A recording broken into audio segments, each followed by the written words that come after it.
man drank 5 cups of coffee every day. This is what happened to his blood.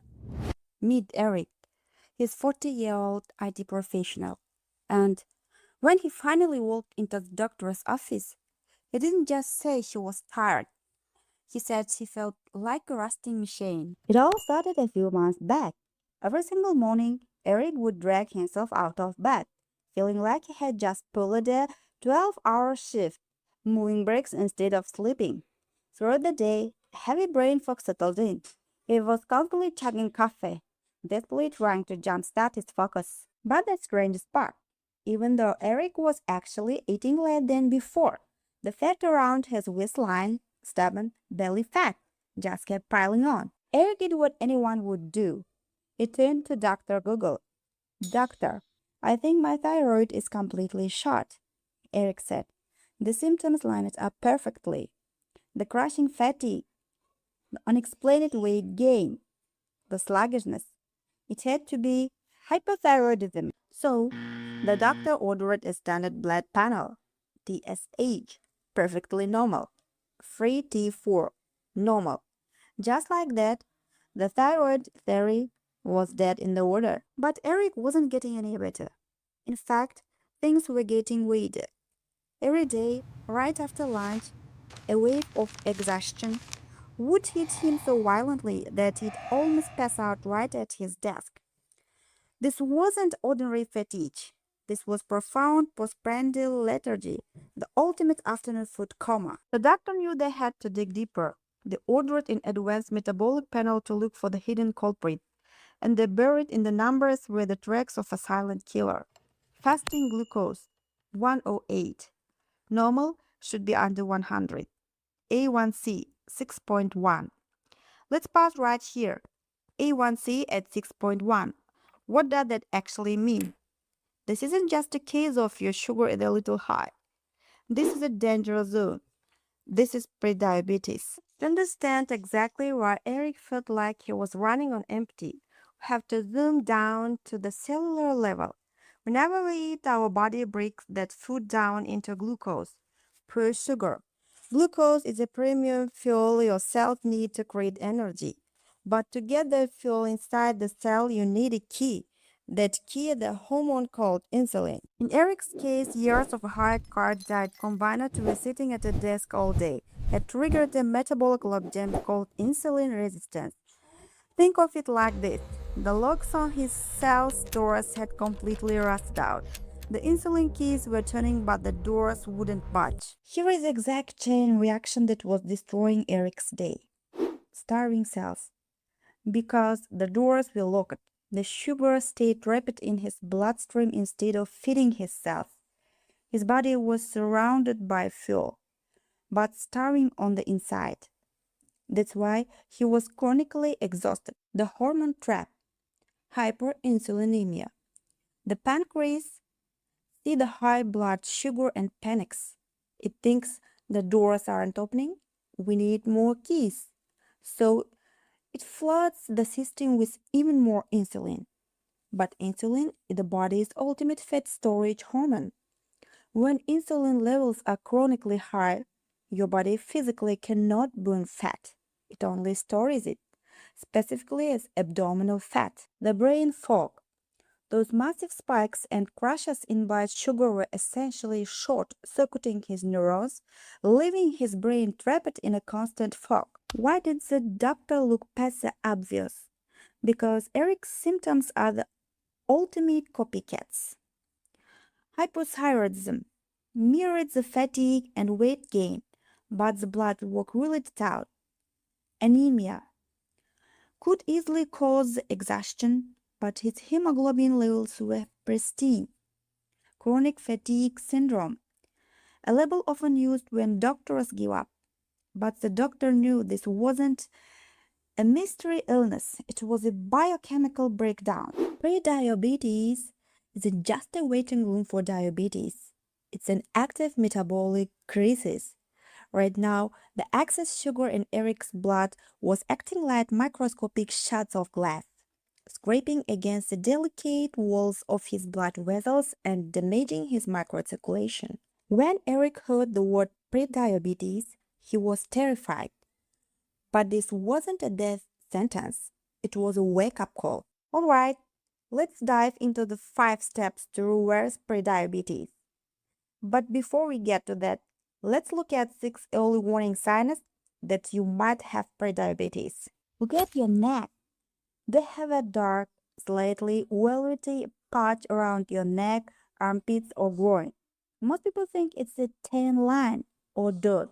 They scrub it in the shower. It doesn't come off because it's not dirt. It's called acanthosis nigricans, and it's your skin reacting to chronically high insulin levels. The higher insulin triggers excess skin cell growth.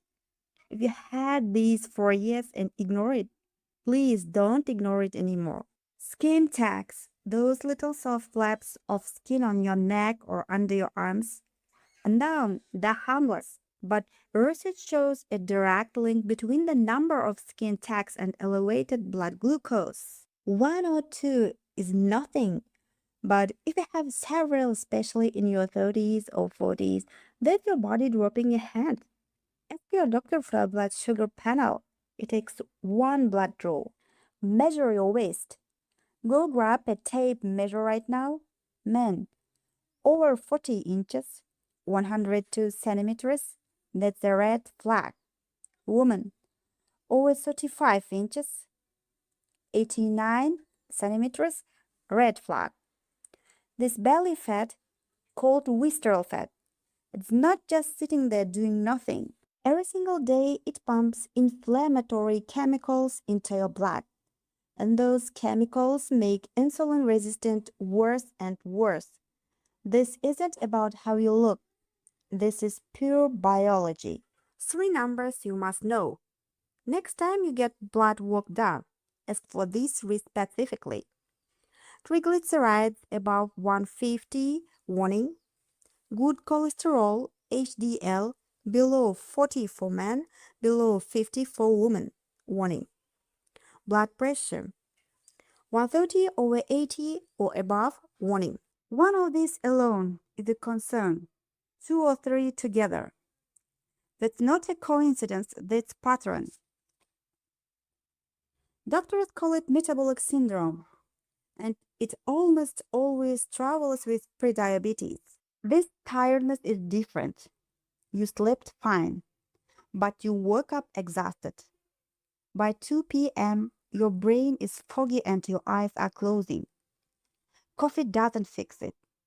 This is called prediabetic fatigue, and it's completely different from normal tiredness. Here's why it happens. Your cells are starving for glucose, but the glucose can't get in. Your cellular power plants, the mitochondria, are running on empty. Your whole body is underfueled. You feel it every day.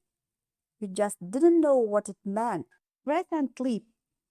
This one surprises most people. When you are chronically stressed, your body releases cortisol. Cortisol raises blood sugar every single day automatically.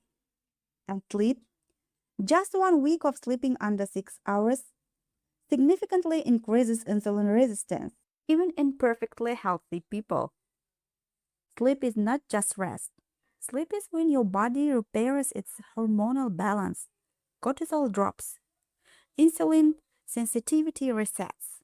Mess with your sleep and you mess with everything. Now, let's look at the 5 steps to reverse prediabetes. Prediabetes is not a life sentence. It's your final warning. If you act right now, you can walk away from this diagnosis completely. No surgery, no complicated medications, just 5 simple steps. Step 1.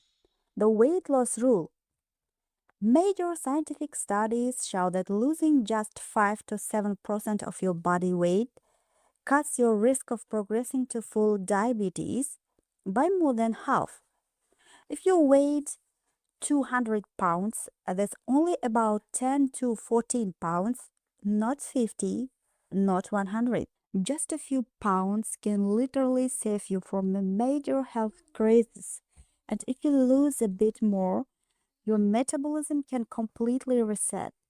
Your lab results will normalize and this diagnosis will disappear from your life entirely. Step 2. Movement is the best medicine. Here is an incredible secret about physical movement. When your muscles aren't moving, they absorb glucose directly from your blood, and they do it without needing insulin. Exercise completely bypasses the broken lock and key system in your body. Every single time you take a walk or move, your blood sugar drops automatically. The weekly target 150 minutes of light to moderate activity. That breaks down to just 20 to 25 minutes of walking per day. No time, even taking a 2-minute movement break every 30 minutes is enough to wake up your metabolism.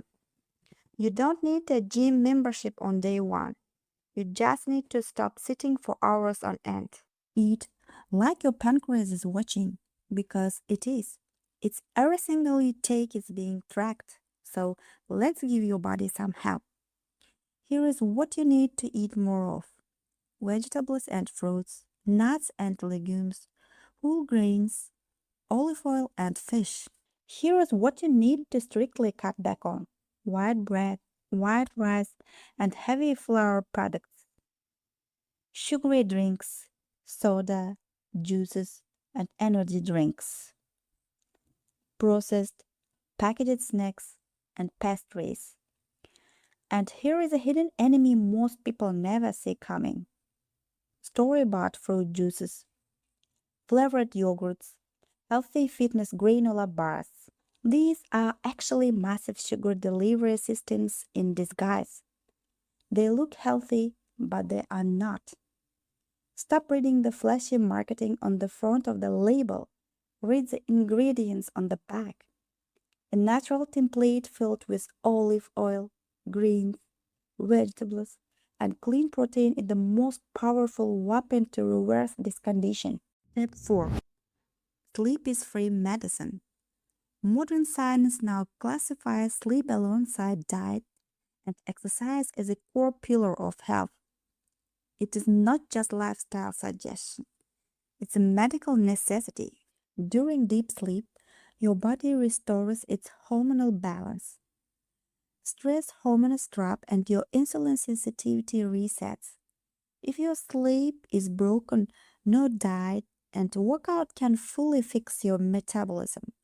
The prescription 7 to 9 hours of sleep on a consistent schedule in a dark and cool room. Step 5. If you smoke, this is non-negotiable. The chemicals in tobacco directly poison your cells and block insulin from doing its job. Trying to reverse prediabetes while still smoking is like trying to fill a bucket that has a hole in the bottom.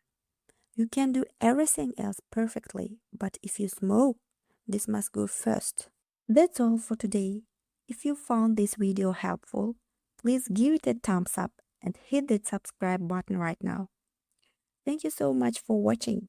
Stay healthy, take care of your body, and I will see you in the next video. Bye!